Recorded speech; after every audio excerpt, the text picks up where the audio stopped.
수강생 여러분 안녕하세요. 강의 영상에서는 암호학에 대해서 강의를 하도록 하겠습니다. 크립토그래피. 먼저 암호에 대한 기본적인 그런 용어 같은 것들에 대해서 알아보도록 하죠. 암호학에서는 간접적으로 사용하는 일종의 사람의 이름이 있어요. 사람의 이름이 있습니다. 첫 번째, 앨리스하고 밥. 앨리스하고 밥은 암호학 분야에서 간접적으로 메시지를 전송하는 정송자를 의미해주고, 밥은 메시지를 수신하는 수신자를 의미해줘요. 이런 통신 채널을 통해 가지고 앨리스하고 밥이 어떤 메시지를 주고받는 상황을 고려한다라는 점이죠. 자, 2부는 도청자를 의미해줍니다. 앨리스하고 밥이 암호 분야에서는 암호학에서 암호의 필요성 같은 것들을 얘기할 때 안전하지 않는 채널로 통신하기 때문에 2부가 해당 메시지를 도청할 수 있다라고 그렇게 도청하는 그런 상황을 고려를 해줍니다. 여기서 도청은 소극적인 공격에 해당이 되죠. 도청 자체로는 아직까지 뭔가 피해를 줄 수 있는 그런 행동으로 이어지지는 않습니다. 여기서 암호가 해석이 돼야 그래야 암호가 해독이 돼야 2부가 평문의 내용을 읽고 이것으로 뭔가를 할 수가 있겠죠. 자, 이 도청자에서 2부라는 용어는 이 도청자, 이브스드로퍼로부터 유래됐다라고 보시면 돼요. 자, 멜로디는 이 적극적인 공격자에 해당이 됩니다. 2부가 단순히 도청만을 한다라고 하면은 멜로디는 도청된 메시지를 직접 수정하거나 하는 것, 수정을 해서 뭔가 악의적인 공격을 해서 자신의 이득을 취하거나 그런 공격을 하는 공격자를 의미한다는 거죠. 멜로디 같은 경우에는 이 멜리셔스 소프트웨어 얘기했을 때, 악성 소프트웨어 얘기했을 때 그 멜리셔스로부터 유래됐다라고 할 수가 있습니다. 특히 멜로디 같은 경우에는 중간자 공격 시나리오에서 자주 중간자 공격을 수행하는 공격자로 이 멜로디라는 이름으로 자주 등장하게 됩니다. 자, 그래서 이 멜로디가 중간자 공격 시나리오에서 자신의 메시지를 대체해서 메시지를 재중송하거나 뭐 이런 공격 같은 것들을 수행할 수가 있죠.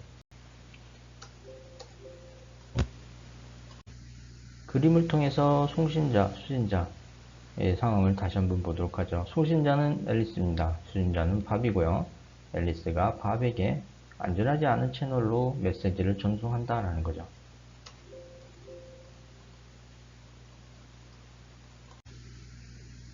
자, 이렇게 송신자하고 수신자가 송신자 앨리스가 수신자 바압에게 메시지를 보낸 상황에서 해당 메시지를 도청하는 도청자 2부가 있습니다. 이 메시지가 도청이 되는 이유는 해당 채널이, 메시지를 전송하는 채널이 안전하지 않은 채널이기 때문이죠.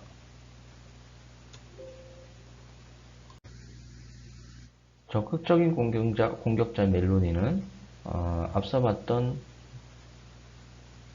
2부가 단순히 도청이라는 소극적인 공격을 수행하는 것에 비해 이 멜로디 같은 경우에는 해당 메시지를 전송받아서 자신이 이득을 취할 수 있는 형태로 수정을 해서 밥에게 전송하는 이러한 적극적인 공격을 수행할 수가 있습니다. 암호화하고 포크화에서 사용되는 용어들에 대해서도 살펴보도록 하죠. 평문은 영어로 이제 plain text라고 합니다. 암호화되기 전의 메시지고요. 암호문, 사이퍼 텍스트는 암호화한 후에 메시지를 의미해 줍니다. 암호 기술이란 특정 비밀 값을 모르면 암호문을 평문으로 복구할 수 없도록 하는 기술입니다. 여기서 특정 비밀 값이랑 암호 알고리즘에서 키 값을 의미해 줍니다. 이 키 값, 비밀 키 또는 개인 키, 이렇게 이제 부르게 되고요. 이 대칭 암호에서 이 키 값을 사전에 송신자 앨리스하고 수신자 밥이 공유해야 암호화하고 복구화를 원활히 진행할 수가 있습니다. 암호화 과정을 추상적으로 표현하면 다음과 같아요. 이러한 평문이 있습니다. 평문은 우리가 해석할 수가 있어요. 보고서 안녕하세요. 이번 일요일에 톡스공에서 만납시다. 라고 그렇게 누구든지 보고서 이해할 수 있는 그런 형태다. 라고 볼 수가 있습니다. 자, 암호화 알고리즘에는 이 평문하고 어떤 랜덤하고 긴 길이를 갖는 키 값이 입력값으로 사용되게 됩니다. 그래서 이 평문하고 키 값이 암호화 알고리즘의 입력값으로 사용돼서 이런 누가 봤을 때, 즉 쉽게 해독할 수 없는 암호문으로 변경할 수가 있다는 점이죠. 자, 이렇게 되면은 안전하지 않은 채널로 암호문을 정송할 수 있고, 비록 채널이 안전하지 않더라도 도청자 일부가 암호문을 봤을 때 이것을 평문으로 해독할 수 없어서 메시지의 기밀성이 보장된다라고 할 수가 있는 거죠. 복화 과정은 다음과 같습니다. 암호문을 입력받고 사전에 앨리스하고 밥이 공유한 이 키를 복화 알고리즘의 입력값으로 사용해서 원래의 평문을 얻습니다. 자, 수신 측에서는 그래서 수신 측에서 암호문을 그대로 받았을 때 암호문을 평문을 해독할 수 없다라고 하게 되면은 문제가 되는 거죠. 그래서 기밀성을 보장하면서 이 키 값을 이용해 가지고 평문으로 해독하는 복화 알고리즘을 통해서 이 수신 측은 이 통신을 안전하게 메시지를 안전하게 전달받을 수 있는 거죠. 자, 다시 언급하자면 도청자가 보는 것은 평문이 아니라 암호문이 되게 됩니다.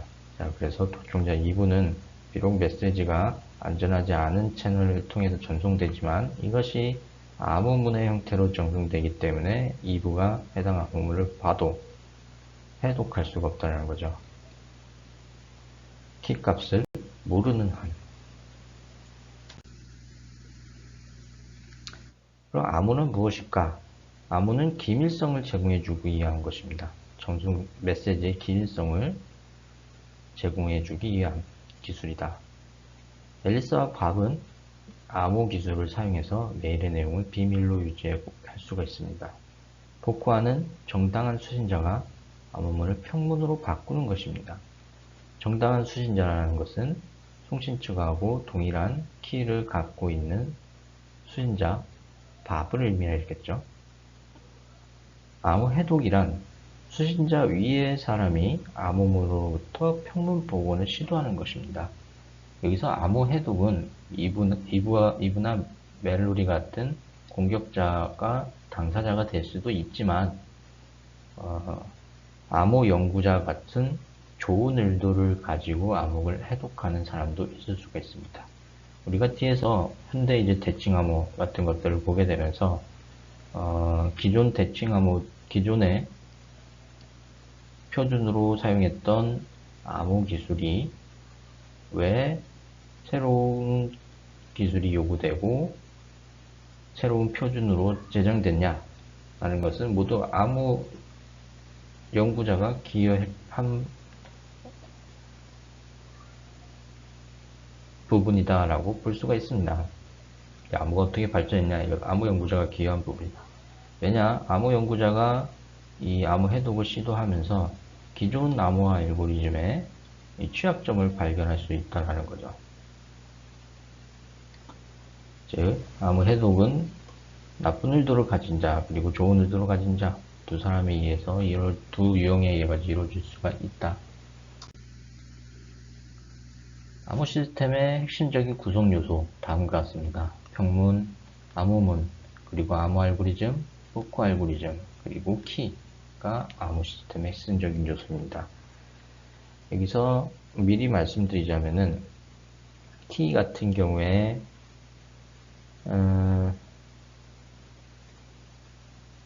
대칭 암호하고 비대칭 암호 두 가지 방식이 있는데, 대칭 암호 같은 경우에는 동일한 키 값을 송수신자가 동일한 키 값을 공유하게 됩니다. 반면 비대칭 암호에서는 서로 다른 두 개의 키를 이용해 가지고 암호하고 복구화를 진행해요. 하나는 공개키, 나머지 하나는 개인키 또는 비밀키라고 하는 두 개의 키쌍입니다. 미리 말씀드리자면은 대칭 암호 같은 경우에서는 서로 키 배송 문제라는 것이 존재합니다. 앨리스하고 밥이 사전에 키를 공유해야 암호하고 복구화를 원활하게 진행할 수가 있는데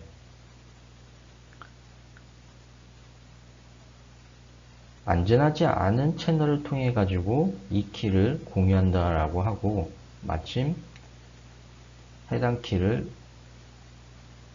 채널을 2부가 도청하고 있다라고 하게 되면은 키값 역시 도청될 수가 있겠죠. 이 문제를 해결하기 위해서 키값을 암호화해서 보낸다라고 하더라도 이 키값을 암호화하기 위한 키값을 사전에 공유해야 되는 또 문제도 있죠. 또 키값을 암호화하기 위한 키값을 공유해야 된다는 그런 모순이 끊임없이 발생하게 됩니다. 이러한 키 배송 문제를 해결하기 위한 방식이 비대칭 암호 또는 공개키 암호화 방식이라는 건데 간단하게 얘기하자면은 공개키 암호화 방식에서 공개키는 암호화를 위해 사용되는 키고 개인키는 복구화를 위해 사용되는 키다라고 할 수가 있어요. 여기서 앨리스가 송신자고 밥이 수신자인데 공개키 암호화 알고리즘에서 수신자 B가 A로부터 받을 메시지가 있다라고 하게 되면은 공개키를 송신자에게 전달하게 됩니다. 해당 키를 갖고 있으면은 공개키를 갖고 있으면 누구든지 암호화를 수행할 수 있지만 이 암호화된 메시지를 복구하기 위해서는 오로지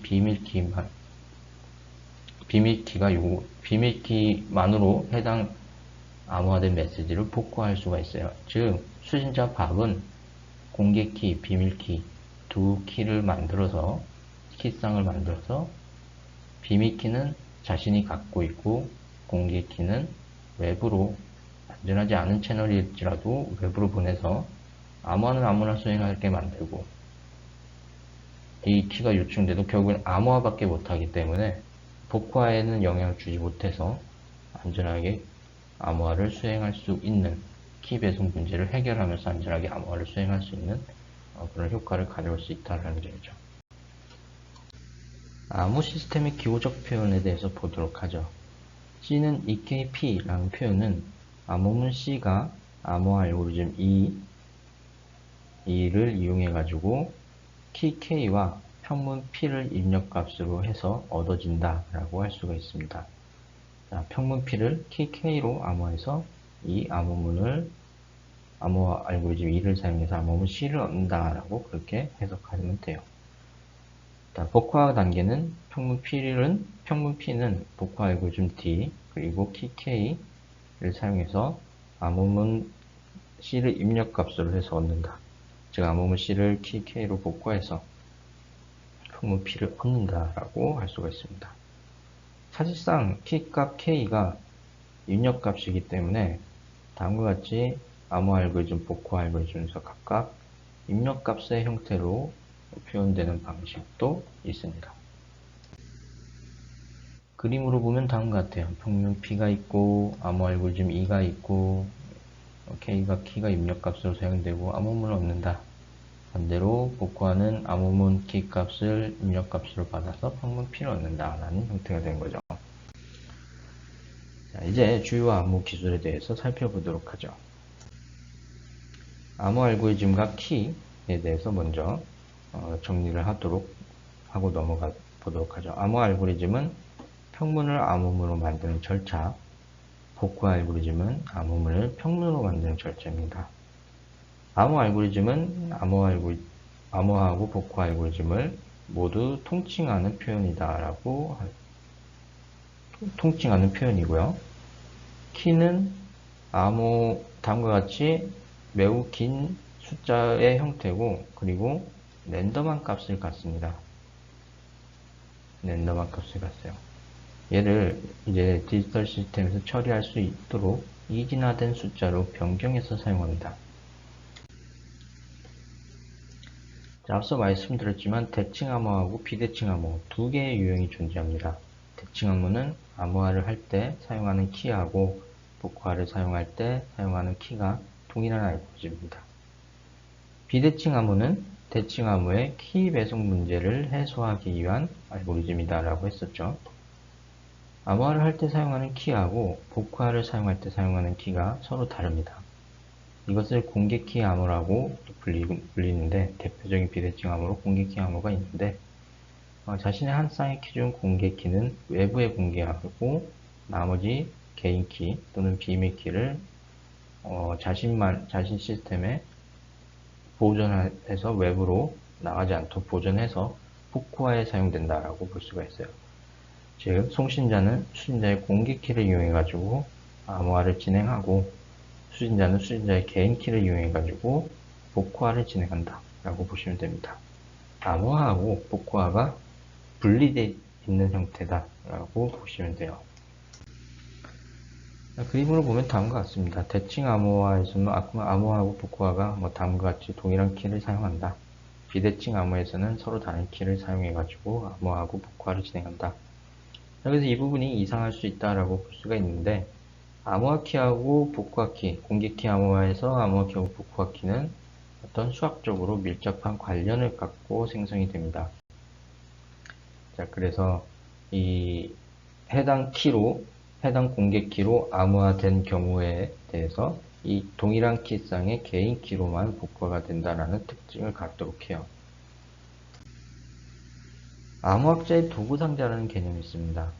암호학은 사실 단순히 암호 복호화에만 이용되는 게 아니라 여기에 들어가 있는 여러 가지 암호화 알고리즘에 사용된 여러 가지 요소 기술들이 다양한 암호학자가 어떤 보안의 나머지 3요소들을 제공해 주는데 사용될 수가 있습니다.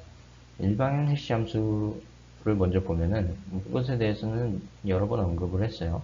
문서의 기밀성이 아니라 문서가 조작되지 않았다라는 것을 체크할 수 있는, 무결성을 점검할 수 있는 수단을 제공해 줍니다. 이 일방향 해시를 사용해서 해시 값을 계산하고요.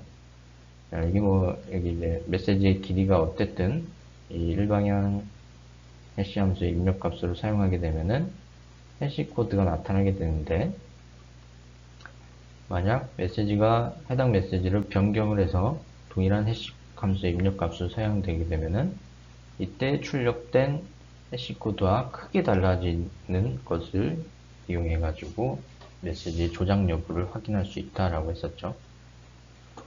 자, 메시지 인증 코드, 네트워크 시큐리티부에서 MAC라는 것으로 한번 언급을 했었습니다.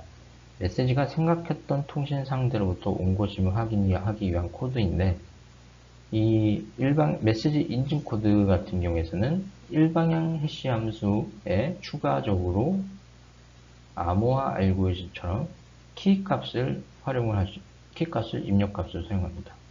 결과적으로 해당 키값을 가지고 있는 사람만이 이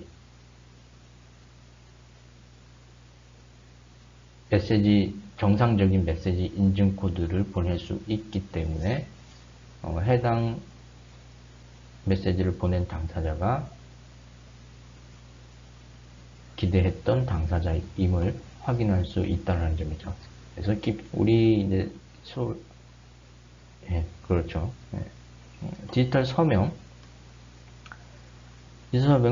부인 방지라는 것을 이용한 기술, 부인 방지라는 것을 제공하기 위한 기술입니다. 메시지 인증만으로는 충분하지가 않을 수가 있어요. 자주 언급했던 중간자 공격이라는 시나리오에서 중간에 있는 멜로디가 앨리스인처럼 위장해서 보내는 것이 가능하죠.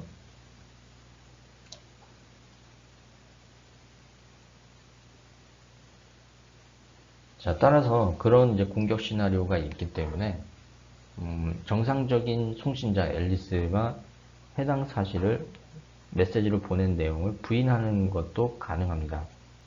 내가 이런 이제 중간자 공격에서 나 중간자 공격이 다 한 것 같아. 예를 들면 이제 앨리스가 받은 게 몇 월 며칠까지 얼마 계약금을 줄게 뭐 이런 이제 메시지를 보냈다고 했는데 나중에 보니까 밥이 해당 날짜가 돼가지고 앨리스 너 왜 돈 안 줘? 이러면은 근데 앨리스가 이제 잡아떼는 거지. 나 중간자 공격에 다 한 것 같아. 그거 내가 보낸 거 아니야. 그런 얘기를 할 수가 있다는 거죠. 이런 부분이 이제 부인 방지인데 디지털 서명은 그 부인 방지를 제공해주는 수단이다라고 볼 수가 있습니다. 의사난수 생성기는 대표적으로 사용되는 경우가 이 암호화에서 이제 키값 같은 것들을 생성하고 뭐 여러 가지 랜덤한 값들을 생성해야 될 필요들이 있습니다. 의사난수 생성기에서 의사가 의미하는 얘기는 영어로 수도에 해당되는 의사는 진짜가 아니라 가짜를 의미를 해줍니다. 의사난수 생성기의 역할은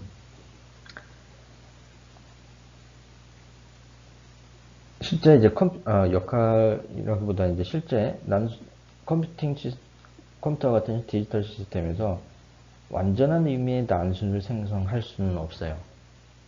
다만 이 의사난수 생성기는 어떤 난수 생성 알고리즘에 의해 가지고 특정한 수들의 열을 쭉 생성할 수가 있는데 이 수들의 열을 봤을 때 랜덤한 특성을 보인다라고 하게 되면은 그것은 의사난수 생성기의 기능을 한다라고 할 수가 있어요. 다만 이 의사난수 생성기가 왜 의사라는 용어가 붙었냐? 의사난수 생성기를 구성하는 요소 중에서 이제 뭐 시드 값 같은 것들이 존재하게 되는데 이 시드 값을 알고 이 의사난수 생성기가 몇 번째 수까지 현재 난수를 생성했냐라는 것을 판단할 수 있다라고 하게 되면은 다음에 나타날 난수를 추측을 할 수가 있습니다. 물론 이것은 쉬운 일은 아니고 어려운 일인데 결과적으로 추측 가능한 난수기 때문에 의사라는 표현이 붙었다라고 보시면 돼요. 어쨌든 이런 의사 난수 생성기를 이용하게 되면은 키값 같은 랜덤하면서 긴 수열 같은 것들을 얻을 수 있다는 점이죠. 이런 것들을 이제 암호학자의 도구 상자가 암호학에 대한 연구 같은 것들을 하기 위해서 사용되는 그런 기술적 수단이다라고 볼 수가 있습니다. 보안 위협하고 암호 기술의 이런 방지에 대해서 알아보도록 하죠. 몇 가지 이런 도청 메시지 변경, 위장, 부인 같은 것들은 이 보안에 각각 보안을 위협하는 특성들 다음과 같습니다. 도청은 기밀성을 위협하는 특성이고 도청은 기밀성을 위협하는 행위이고 그리고 이것은 대칭 암호나 공개키 암호 같은 암호 알고리즘을 통해서 이 기밀성을 제공받아서 방어를 할 수가 있습니다. 메시지 변경 같은 경우에 무결성을 체크하는 무결성을 위협하는 위협행위에 해당이 되고 혹시 암호 알고리즘 그리고 해시 함수 그리고 메시지 인증코드 디지털 서명 이런 것들에 의해 가지고 이 무결성을 제공받을 수 있습니다. 여기 메시지 인증코드랑 디지털 서명 모두 해시 함수를 기본적으로 포함을 하고 있고요. 대칭 암호하고 공개키 암호 같은 경우에는 메시지가 이제 암호화되죠. 암호화되고 메시지를 조작하려면은 이 암호문을 일단 평문으로 바꿔야 되겠죠. 자, 즉 조작이라는 행위가 이 암호문 때문에 메시지가 암호화되기 때문에 평문으로 바꿔서 조작이라는 행위로 이어질 수 없기 때문에 암호 알고리즘도 무결성을 제공해주는 수단이다라고 얘기를 할 수가 있는 거죠. 인증 또한 암호 마찬가지로 암호 알고리즘 그리고 뭐 인증 코드, 디지털 서명에 의해서 제공받을 수 있고, 일방향 해시 함수가 인증을 제공해주지 못하기 때문에 이 메시지 인증 코드가 들어갔다는 거 보시면 됩니다. 그리고 부인은 부인 봉쇄를 위협하는 특성, 디지털 서명에 의해서 제공받는다라고 할 수가 있습니다. 암호화하고 좀 혼동될 수 있는 개념 중에 하나가 스테가노그래피라는 것이 있습니다. 스테가노그래피는 메시지의 내용을 읽지 못하게 하는 것이 아니라 메시지의 존재 자체를 숨깁니다. 만약 메시지를 숨겨놓는 방법을 알게 되면 메시지 내용은 쉽게 노출될 수가 있습니다. 디지털 시스템에서 대표적인 스테가노그래피의 예는 디지털 워터마킹입니다. 파일 중에 저작권자나 구입자의 정보를 집어넣는 기술이고요. 스테가노그래피를 쉽게 이해하기 위한 하나의 예로 여기 이제 이합체시라는 것이 있는데 우리 이제 인터넷상에서는 흔히 세로 드립이라고 하는 그런 이제 용어로 사용되는 방식입니다. 자, 이렇게 앞에 먹지 말라고 하셨지만 떨리는 마음으로 이렇게 준비한 저희 마음, 이렇게 하나의 문장처럼 보이는데 알고 보면 여기에 먹고 떨어져 하는 그런 메시지가 숨겨져 있다는 거죠. 좀 더 기술적인 부분은 이미지에다가 텍스트를 숨기는 방법이 있어요. 자, 이미지 같은 경우에 비트맵 BMP 형태로 BMP 포맷으로 저장되어 있는 이미지 같은 경우에 각 픽셀에 대해서 RGB 값을 갖죠. 이 RGB 값은 각각 8비트입니다. 그래서 그 색이 해당 레드, 그린, 블루가 얼마나 포함되어 있는지 이런 것들에 대한 정보가 들어가 있는 값이다라고 볼 수가 있죠. 가령 이제 R이 0000, 0101 이런 식 1010, 1100, 0001, 1010 이런 식이라고 보죠. 자, 이 중에서 어느 한 비트, 가령 이제 끝에 한 비트들을 쭉 하나 선택을 해서 얘네들로 문자 코드로 변환할 수 있는 ASCII 코드를 만들 수가 있습니다. 자, 이렇게 되면은 예를 들면 이제 100 값을 A 값에 해당되는 00 1이다 A 값이, 그러면 001로 바꾸게 되는 거죠. 자, 그래서 해당 부분을 읽었을 때 문자 A를 읽을 수 있도록 그렇게 스테가노그래피를 사용하는 소수지기 약속을 했다라고 하죠. 자, 그리고 픽셀이 굉장히 많습니다. 이미지에 많이 집어넣을 수가 있죠. 그래서 결과적으로 하나의 문장을 구성할 수도 있다는 점이죠. 자, 이렇게 이 RGB 값에 어느 특정 한 비트를 바꾼다라고 하게 되면은 결과적으로 이미지상으로 우리가 사람 눈으로 해당 이미지를 관찰했을 때 원본 이미지하고 큰 변화는 없을 겁니다. 얘가 이제 각각 8비트니까 0에서 255 사이의 값을 가리칠 텐데 이 끝에 한 비트가 바뀐다는 것은 단순히 여기서 플러스 마이너스 1만 된다는 걸 의미를 하겠죠.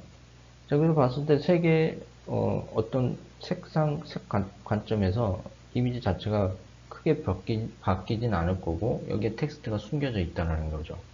결과적으로 여기에 스테가노그래피가 있다라는 사실을 모른다라고 하게 되면은 해당 이미지에 어떤 문자가 숨겨져 있다는 것을 알아차리기가 어려울 겁니다.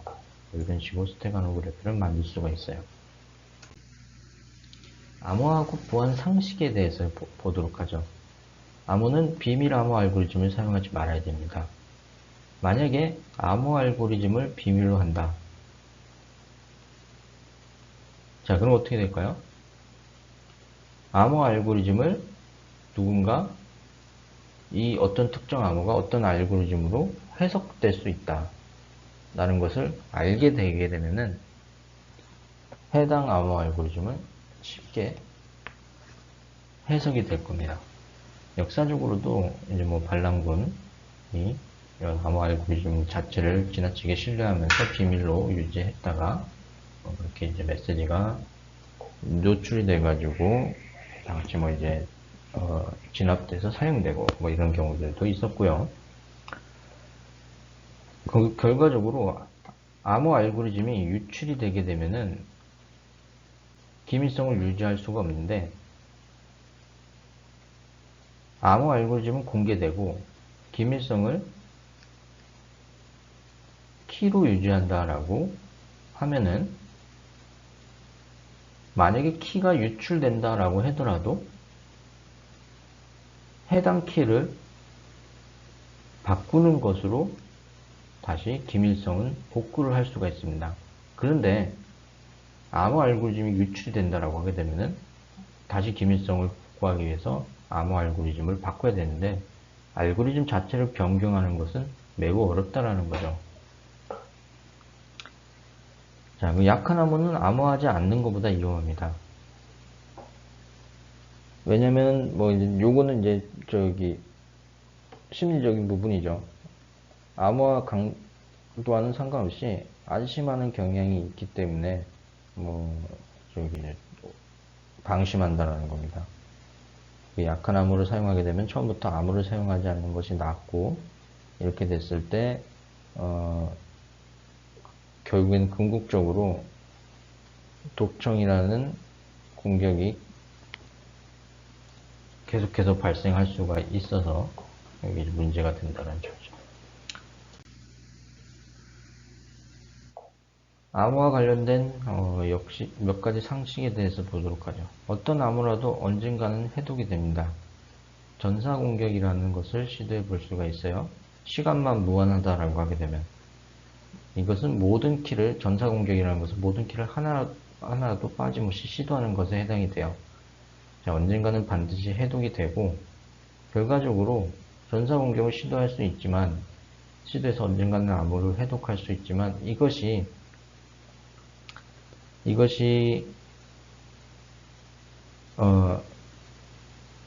뭐 수천만 년, 수십억 년, 수천만 년 걸리는 수준이기 때문에 암호가 안전하다라고 그렇게 얘기를 할 수가 있는 거죠. 평문의 가치를 고려해야 됩니다. 암호문이 해독되기까지 소요되는 시간이 있고, 평문의 가치하고 암호문의 수준의 균형이 필요할 수가 있습니다.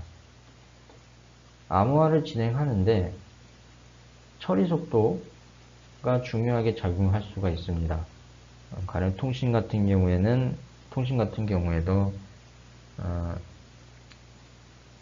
암호화를 사용해서 메시지를 보내게 되는데, 여기서 암호화를 진행할 때 지나치게 오랜 시간이 걸린다라고 하게 되면은 필연적으로 통신 지연이 발생하고, 여기서 뭐 서비스 품질이 떨어진다거나, 아니면은 뭐 서비스 품질이 떨어지거나 하는 그런 문제가 발생할 수가 있겠죠. 또는 이제 뭐 실시간 특성에 신속하게 전달해야 되는 그런 메시지 같은 경우에도 마찬가지로 암호화가 너무 늦게 너무 처리된다라고 그렇기 때문에 문제가 될 수 있다는 점이죠. 그래서 평문의 가치에 따라 가지고 이 내용이 정말 중요하다라고 하게 되면은 좀 더 강한 암호 방식을 사용할 수도 있고, 비록 처리 속도가 좀 느리더라도 강한 암호 방식을 사용하는 것을 생각해 볼 수가 있고, 적정한 수준에서 암호화를 진행해 줘야 됩니다. 자, 암호는 또 보안의 아주 작은 부분에 해당이 됩니다. 사회공학적인 공격 방법은 암호의 강도 그 자체와 무관합니다. 쉽게 돈 줄게, 키 알려줘. 너무 쉽게 암호가 해독이 될 수 있다는 점이죠. 사회공학적 공격 방법을 이용하면. 보안 시스템의 강도, 그래서 이 사회공학적 공격 방법의 대상자인 사람이 바로 가장 약한 링크가 될 수가 있습니다. 다음으로 암호의 역사에서 역사적으로 어떤 암호들이 있었는지 살펴보도록 하죠. 암호의 역사에 대해서 언급을 할 때 항상 등장하는 암호가 바로 이 오래된 암호인 시저 암호입니다. 줄리어스 시저가 사용했다고 알려져 있는 암호고요. 평문으로 사용되는 알파벳을 일정한 문자 수만큼 평행 이동시킴으로써 암호화하는 방식입니다. 여기서 이동한 문자 수가 바로 이 시저 암호의 키 값에 해당한다라고 할 수가 있어요. 예를 들어서 알파벳 3개의 문자를 평행 이동해서 암호문을 만든다라고 하게 되면은 다음과 같은 형태가 됩니다. 평문 A는 D 값이 되고 평문 B는 E가 되고 이런 식인 거죠. 뒤에 이제 이동함으로써 W가 G가 되고 X는 할 게 없어지는 것이 아니라 자, 한 바퀴 돌아서 A, Y는 B, G는 C가 되는 형태다라고 보시면 됩니다. 시저 암호에서 다음과 같이 KEB, SONYEE, 갑순이를 영어로 표현한 거네요. 이 평문을 암호로 바꾸게 되면은 다음과 같다라고 볼 수가 있습니다. K는 N이 되고 A는 D가 되고 자, 이 순서로 쭉 갔을 때 입차함표에 의해서 암호문이 MDB, RRQB, HH가 된다는 거죠. 시저 암호에서 암호화가 얘가 이 세 개의 세 문자만큼 이동한 값으로 치환하는 형태로 이루어지기 때문에 역으로 평문으로 복화하기 위해서는 역방향으로 평행 이동하는 방식으로 복화가 될 수가 있습니다. 자, 그래서 예를 들면 이제 D 값은 A가 되고 암호문에서 E 값은 평문의 B가 되고 뭐 이런 식이라는 거죠. 그 결과 원래 평문을 얻을 수가 있다. 그러나 이 시저 암호는 얼핏 생각해보면 효과적일 수는 있지만은 전사공격이라는 유형의 공격에 매우 취약합니다. 전사공격은 키 값을 알아내기 위해서 가능한 키의 모든 경우의 수를 다 대입해봐서 암호를 해독하는 방식이죠. 예를 들어서 차례대로 암호 해독자 또는 공격자가 복화키로 0, 1, 2, 3, 4를 이 암호문에 대해서 시도한다라고 한다면은 네 번째 시도인 3번을 시도하는 순간 의미 있는 문자가 나타나기 시작함으로써 이 해당 시저 암호의 키값이 3이다라는 것을 확인할 수 있다는 점이죠. 앞서 봤던 시저 암호는 단일 치환 암호의 한 형태라고 볼 수가 있습니다. 단일 치환 암호란 어떤 특정 문자, 평문의 특정 문자가 암호문의 특정 하나의 문자에 대응되는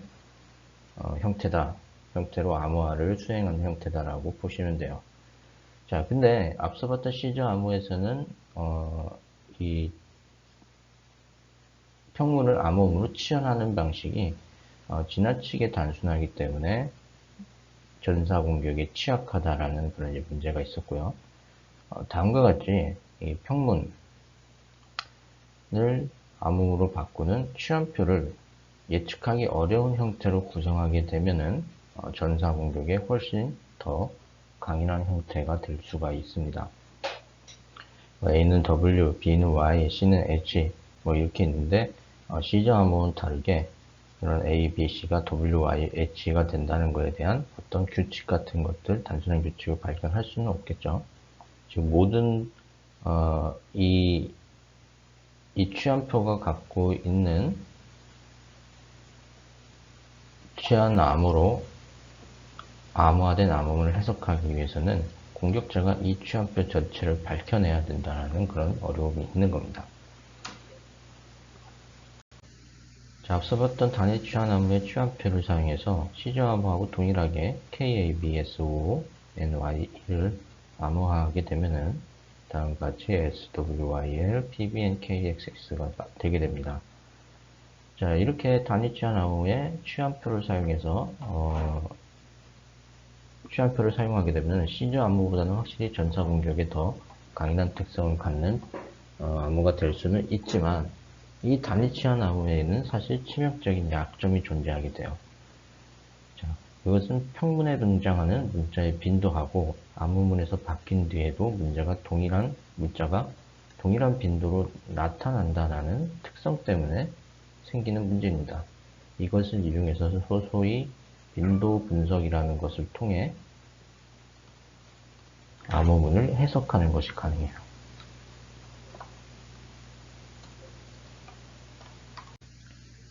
단위 취한 암호화 방식에서 빈도 분석 방식을 이용해서 암호문을 해독하는 과정을 알아보기 전에 단위 취한 암호의 복화에 대해서 알아보도록 하죠. 단위 취한 암호화 복화를 하기 위해서는 취한표가 필요합니다.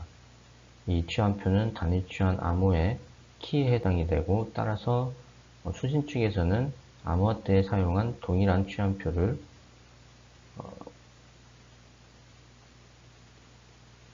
공유해야 되죠. 수신 측과 같이 공유해야 되죠. 수신 측과 수신 측이 공유해야 되죠. 자, 그래서 해당 취한표로 복화를 수행해야 정상적으로 평문을 얻을 수가 있죠. 자, 단위 취한 암호의 키 공간에 대해서 생각해 보도록 하죠. 시저 암호는 전사 공격으로 쉽게 해독이 가능합니다. 전사 공격으로 반면 단위 취한 암호 같은 경우에는 취한표에 있는 모든 문자에 대응되는 암호문 문자를 다 알아내야 되기 때문에 전사 공격으로 해독이 굉장히 어렵습니다. 즉, 단위 취한 암호가 시저 암호에 비해 훨씬 많은 키 후보, 가능한 키의 후보들의 집합인 키 공간을 가질 수가 있기 때문에 훨씬 더 전사 공격으로 해독이 어렵다는 거죠. 키 공간은 해당 암호에서 사용할 수 있는 모든 키의 집합을 의미합니다. 단위 취한 암호와 전사 공격에 대해서 알아보도록 하죠.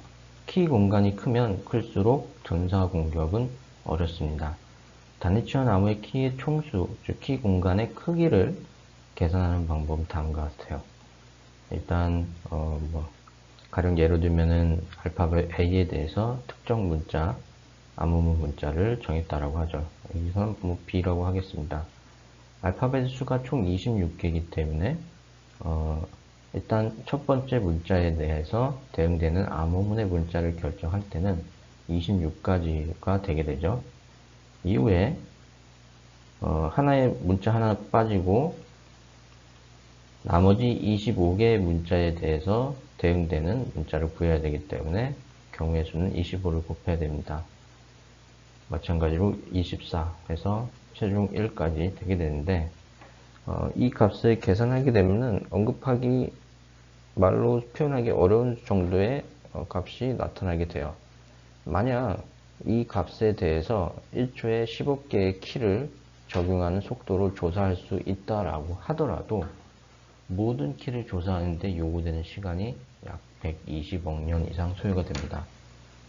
그렇다고 생각하면은 단위 취한 암호는 전사 공격 자체에 매우 안전하다라고 볼 수가 있기 때문에 더 이상 현대에서 이 취한 암호를 이용하게 되면은 기밀성을 제공받을 수 있는 것이 아닌가, 완벽하게 라고 생각해 볼 수 있지만 앞서 봤던 빈도 분석이라는 걸 통해서 쉽게 단위 취한 암호는 해독이 될 수 있다는 문제가 있습니다. 자, 여기 빈도 분석을 이용한 암호 해독 과정을 알아보기 위해서 단위 취한 암호로 암호화된 암호문 하나를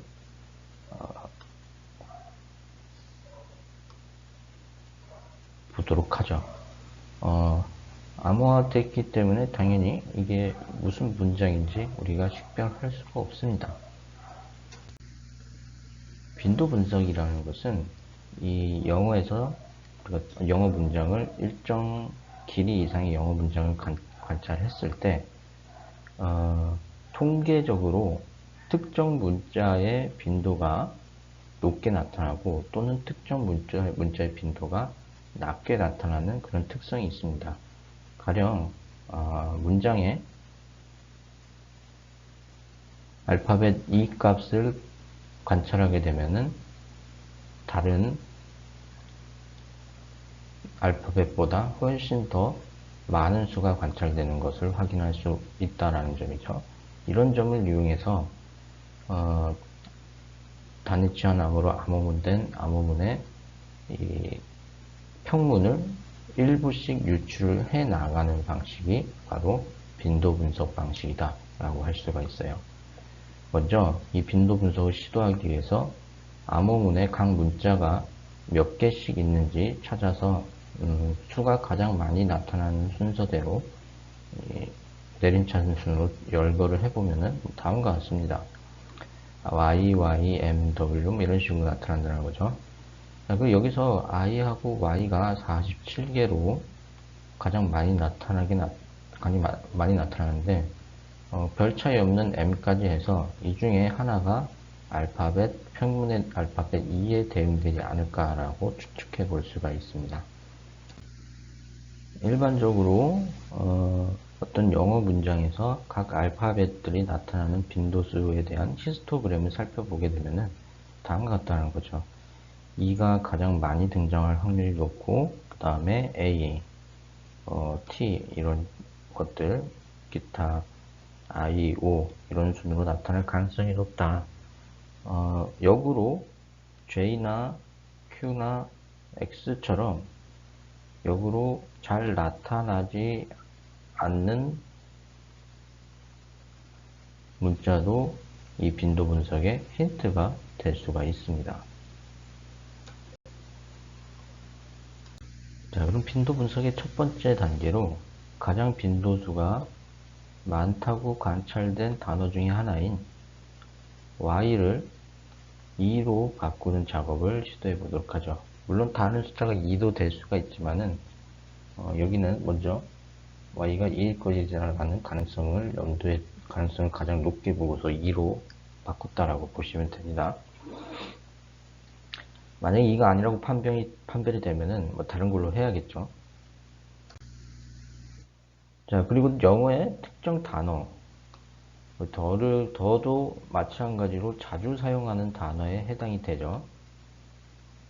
이 중에서, 암호문 중에서 M2가 M2로 시작하고, 암호문 M2로 시작하고, 평문 2로 끝나는 것이 혹시 더가 아닐까라는 그런 이제 추정을 하게 됩니다.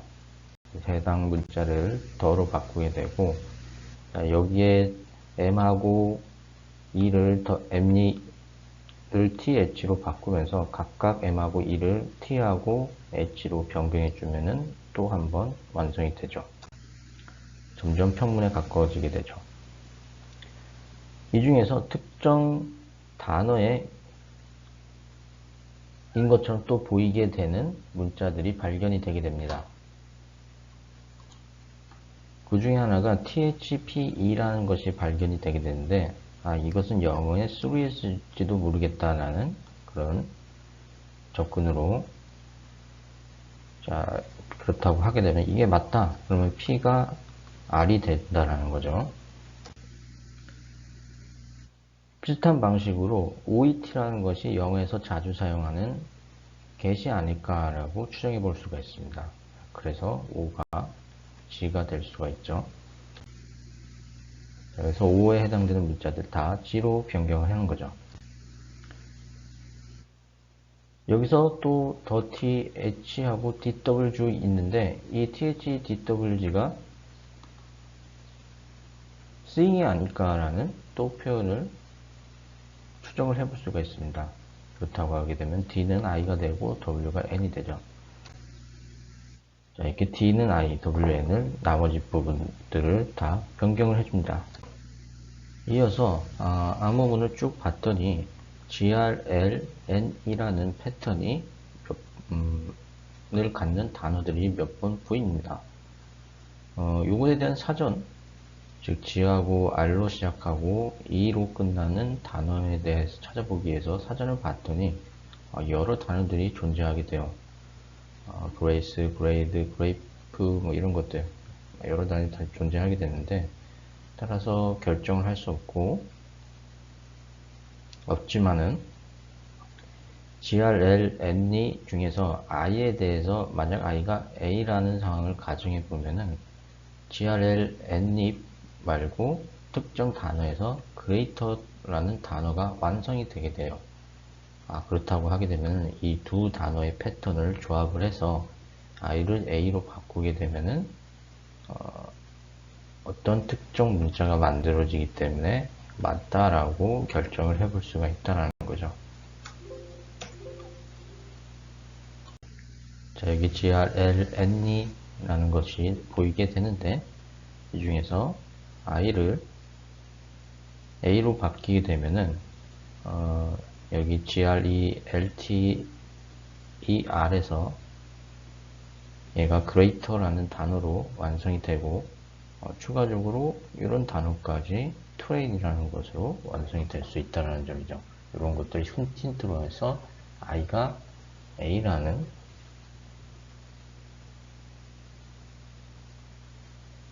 결정을 할 수가 있습니다. 이후에는 암호문에 있는 모든 i 값을 a로 변경을 할 수가 있습니다. 자, 그럼 가능한 이 GRA, NE 중에서 이번엔 남은 이제 N이 무엇인지 추측을 해야 되는데 여기서 만약에 N이 C라고 가정을 하게 되면은 GRA, NE가 Grace라는 단어가 돼서 의미 있는 문자가 되지만은 나머지 이 문자에서 N을 C라고 했을 때 없는 단어가 나타나기 때문에 N이 C라고 판단하지 않는 거죠. 아직 변환하지 않은 문자 중에서 빈도수가 가장 높게 나타나는 문자를 다시 한번 체크해 보도록 하죠. I, Y, M, W, E, D는 찾은 문자에 해당이 되고요. 변환된 문자에 해당이 되고요. G가 그 다음으로 27개로 가장 높게 나타나는데 아직 변환되지 못했습니다. 그 밖에 G나 같은 빈도수를 갖는 G, P 정도가 무엇인지 우리가 빈도 분석을 통해 가지고 추정해 볼 수가 있어요. 자, 암호문에서 변환되지 못한 문자 중에 G하고 G가 빈도가 높다라는 것이 확인이 됐고, 일반적으로 문장에서 빈도가 높은 문자 순서가 ETAO 순이기 때문에 아직 가정에 등장하지 않는 문자인 이 중에서 가정에 등장하지 않은 문자인 O가 G나 G가 아닐까라고 생각해 볼 수가 있습니다. 일단 G도 O일 수 있고 G도 O일 수가 있는데 G를 O로 가정을 해가지고 문장을 만들어 보도록 하죠. G를 O로 변경하게 되면은 이런 식으로 일단 평문이 암호문의 일부들이 평문으로 변환이 되게 됩니다.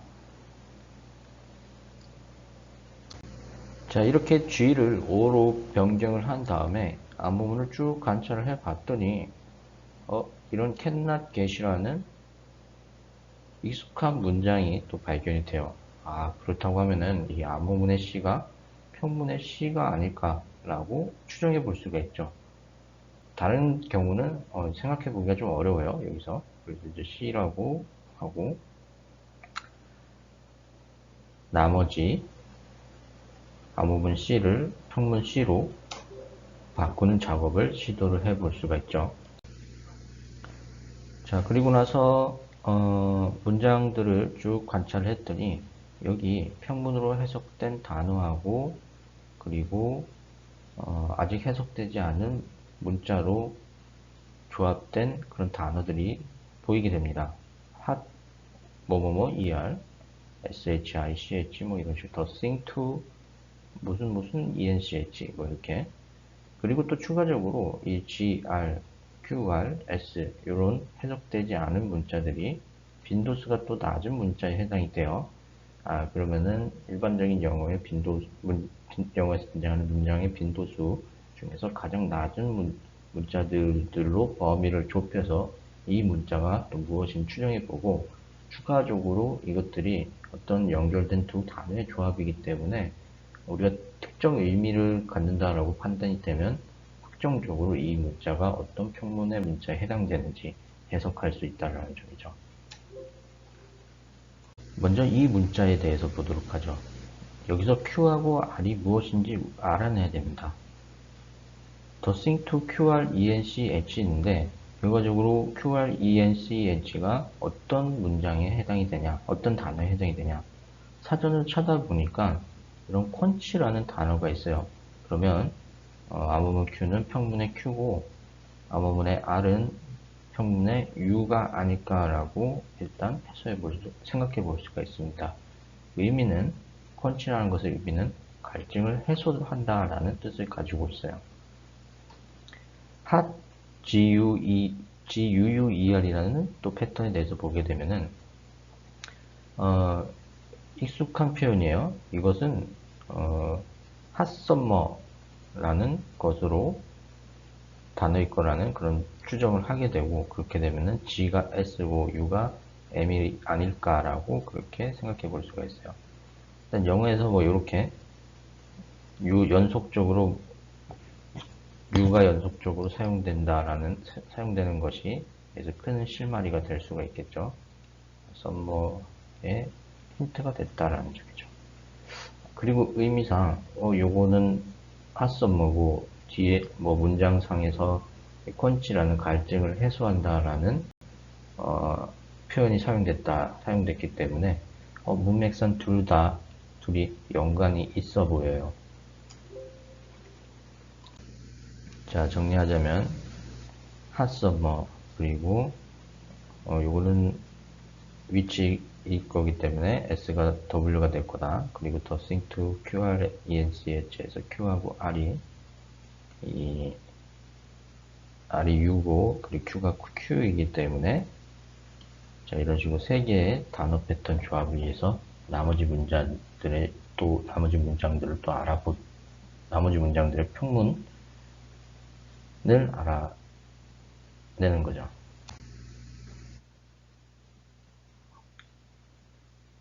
비슷한 방식으로 또 접근하게 되면은 success again and again인 것 같죠.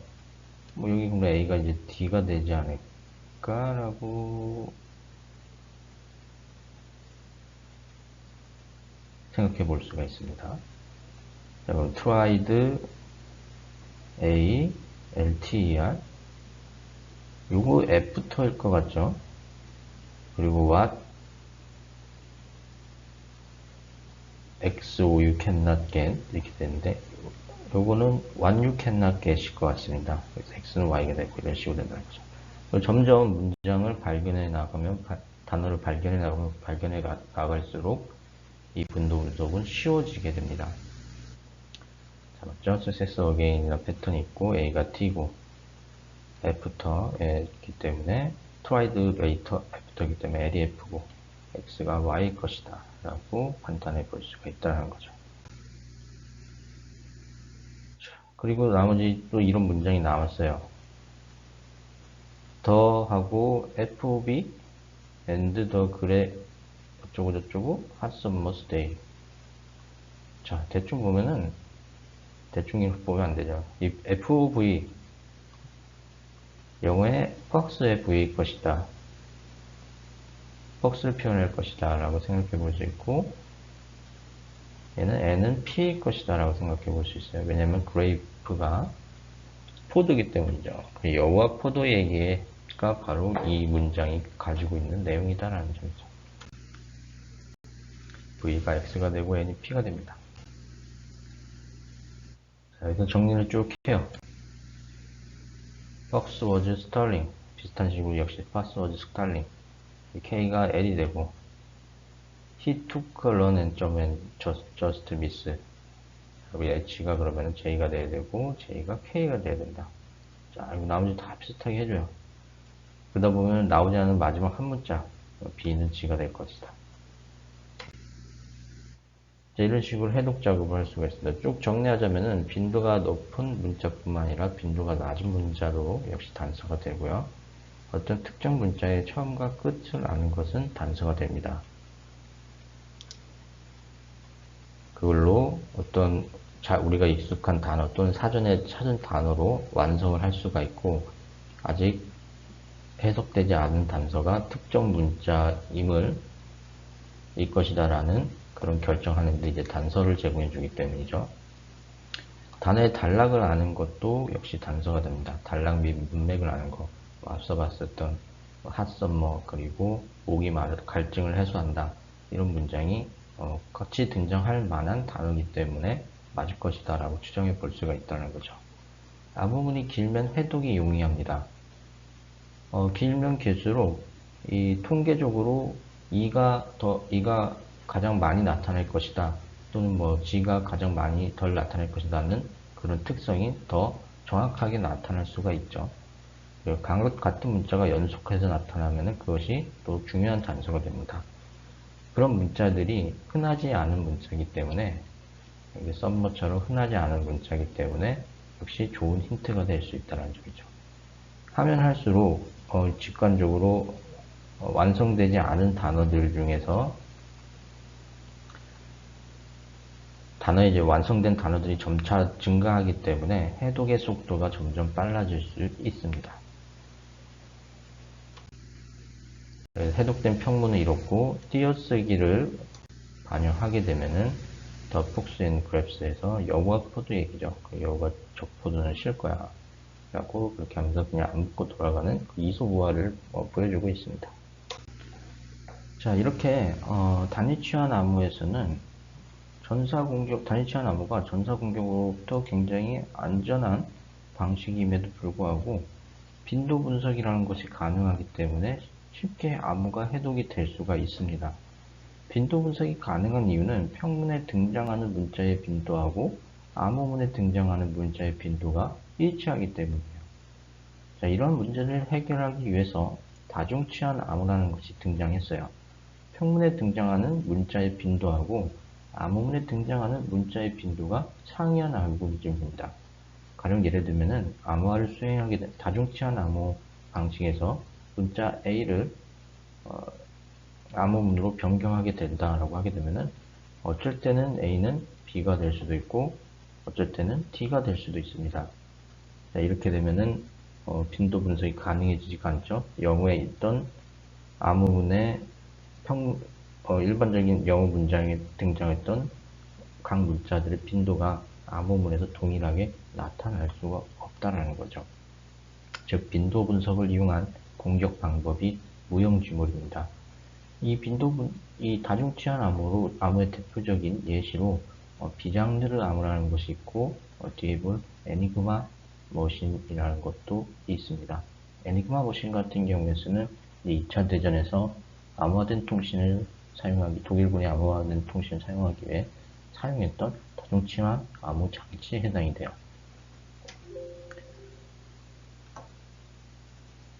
비장르 암호 같은 경우에 간단히 언급하자면은 이것도 취한표가 있는데 이전 취한값에 다음 취한값 현재 평문에 대한 취한값을 만드는데 이전 취한값이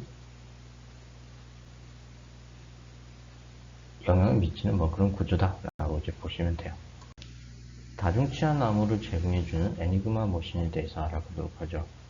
이 에니그마 머신 같은 경우에는 회전하는 원반하고 전기 회로를 이용해서 암호화, 복화를 수행하는 기계입니다. 발명 당시에는 에니그마를 상용으로 사용했었는데 나치 독일 시대에 군용으로 개량돼서 사용했어요. 자, 이런 노터가 있습니다. 이 노터가 있는데 여기 취한되는 문자를 출력하기 위한 이 노터가 3개가 있는데 얘네들의 회전량이 각각 달라요. 예를 들면 얘가 한 바퀴, 얘가 10바퀴 돌 때 5바퀴 돌고 얘가 한 바퀴 도는 그런 형식이라고 보면 됩니다. 그리고 여기 에니그마 장치가 있어요. 플러그 보드라는 것이 있고 이것이 플러그 보드를 제어하게 되면은 여기 취한하는 암호문의 값이 달라지는 그런 형태도 그런 결과를 얻을 수가 있고요.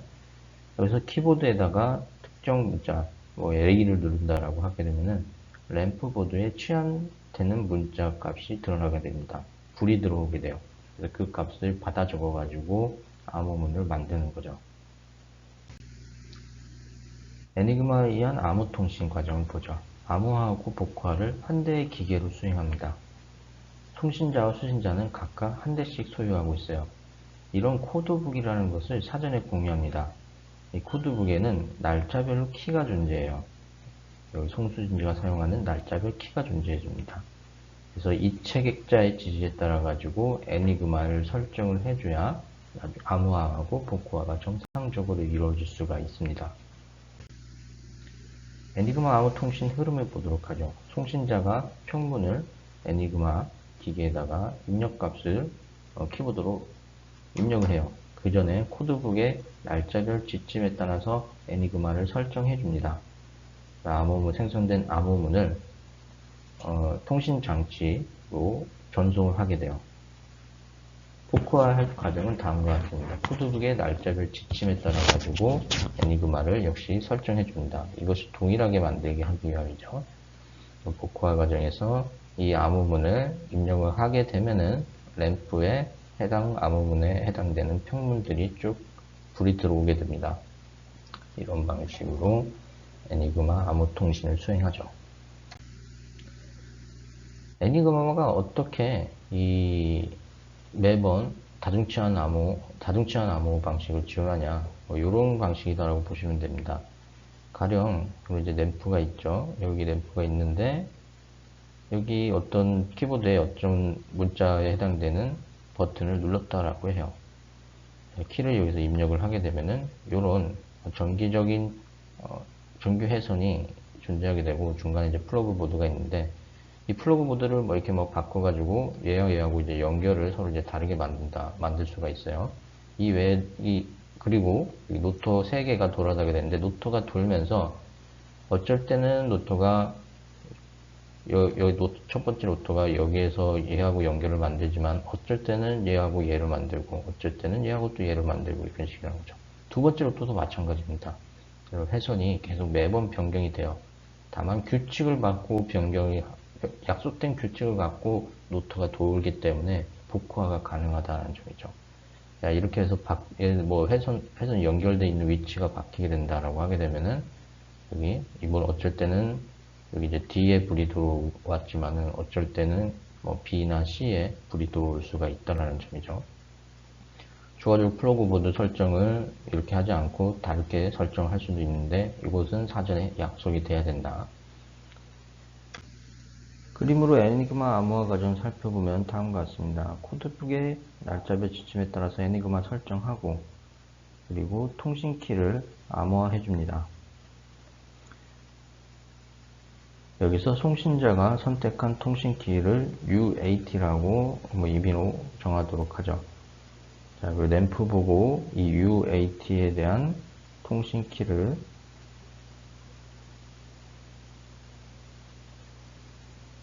기록을 해줘요. 여기서 통신키의 길이가 3개인데 암호문이 길이는 6개인 이유는 통신키를 의도적으로 3번 반복해서 전송하게 됩니다.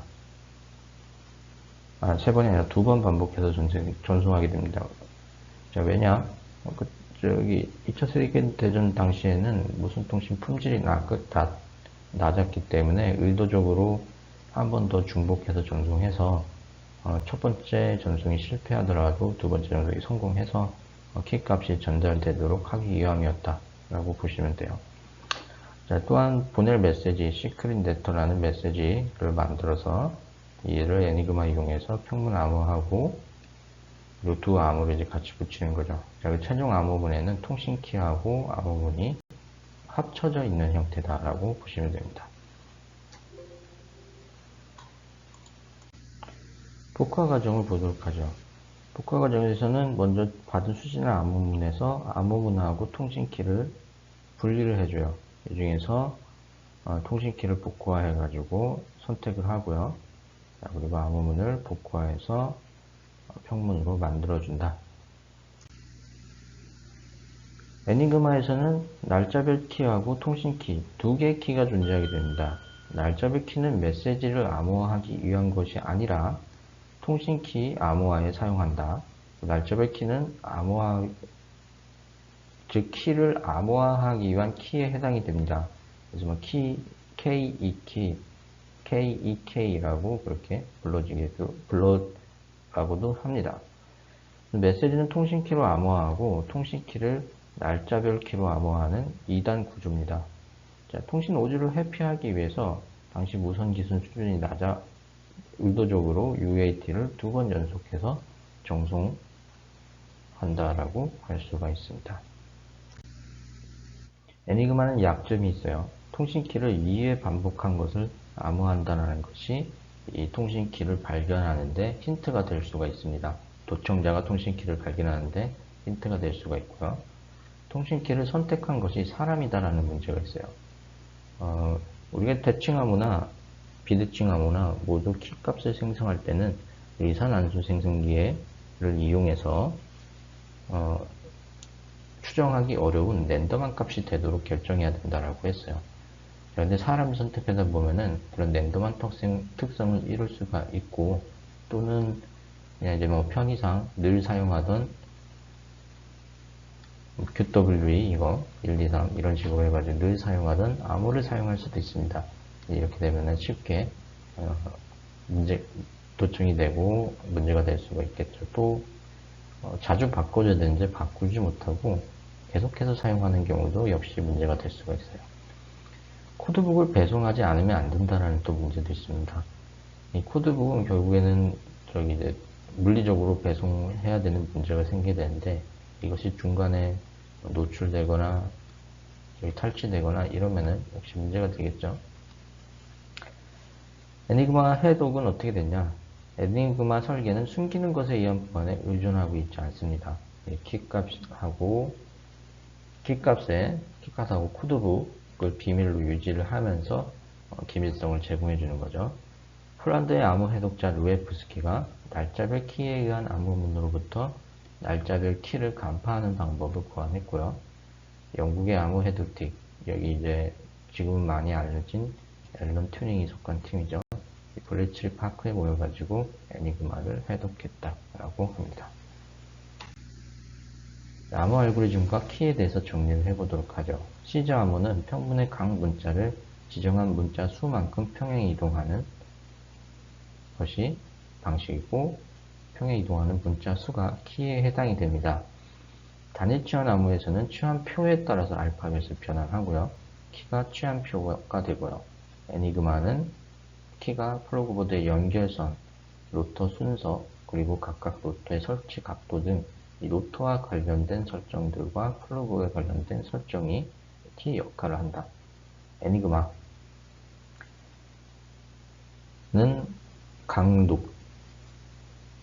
통신문을 암호화할 때는 각 로터의 설치 각도가 키 역할을 한다라고 할 수가 있습니다. 암호 알고리즘하고 키는 분리되어야 됩니다. 암호 알고리즘 자체를 숨겨가지고 은닉해서 기밀성을 제공해주는 것은 매우 비효율적이고 위험해요. 자, 왜냐? 키는 어쨌든 만약에 노출된다라는 그런 최악의 경우를 고려한다라고 해도 매해 변경하는 것이 가능해요. 또는 노출이 우려 예상되는 경우에도 변경함으로써 기밀성을 계속 유지를 할 수가 있습니다. 암호 알고리즘은 변경이 가능한 부분이 아니기 때문에 암호 알고리즘을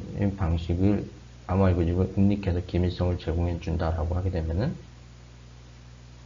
이것이 노출되면 바로 기밀성이 침해되는 문제가 발생한다는 거죠. 자, 일단 첫 번째 영상 여기서 마무리하도록 하겠습니다. 감사합니다.